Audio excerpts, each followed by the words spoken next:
ভারত সরকারের পেঁয়াজ রফতানিতে নিষেধাজ্ঞা প্রত্যাহারের 11 দিন পার হলেও এখনও হিলি স্থলবন্দর দিয়ে আমদানি করেনি ব্যবসায়ীরা। তবে কোরবানির ঈদ সামনে রেখে আমদানি হচ্ছে জিরা সহ অন্যান্য মশলা।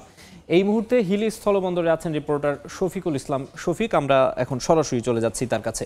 শফিক, আজ 11 দিন হয়ে গেল ভারত সরকার যে পেঁয়াজের রপ্তানি প্রত্যাহারের পর এখন পর্যন্ত হিলিস্থল বন্দর দিয়ে কোনো পেঁয়াজ আমদানি হয়নি।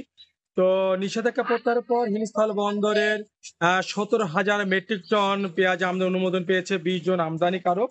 তবে আমি ব্যবসায়ীদের কাছ থেকে জেনেছি, ব্যবসায়ীরা বলছেন যে ভারত সরকার পেঁয়াজ রপ্তানি অনুমতি দিলেও তারা যে তাদের দেশের যে শুল্ক আছে 40%, সে শুল্কটা তারা এখন পর্যন্ত প্রত্যাহার না করার কারণে তারা পেঁয়াজ বাংলাদেশে আমদানি করতে পারছে না।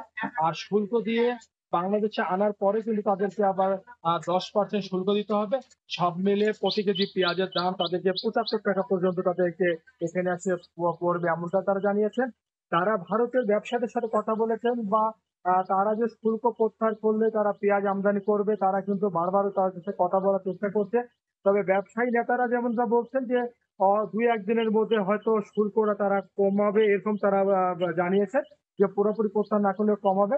এছাড়াও আপনাকে জানিয়ে রেখে আসছে কুরবানি ঈদ উপলক্ষে হিলি স্থল বন্দর দিয়ে কিন্তু অধিকাংশ মশলা হিলি স্থল বন্দর দিয়ে আমদানি হয়ে থাকে। বিশেষ করে আমদানি হচ্ছে আদা, জিরা, মহরি এবং ধনিয়া জাতীয় এই ধরনের পণ্য কিন্তু আমদানি হয়ে থাকে। আর চলতি মাসে 9 দিনে হিলিস্থল বন্দর দিয়ে 919 মেট্রিক টন কিন্তু জিরা আমদানি হয়েছে।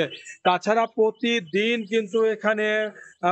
এখানে আমদানি হচ্ছে। এখন পর্যন্ত পণ্যগুলি আমদানি হয়ে এই শেডে কিন্তু আনলোড করা হচ্ছে, এরপর দেশে বিভিন্ন জায়গায় সরবরাহ করা হবে।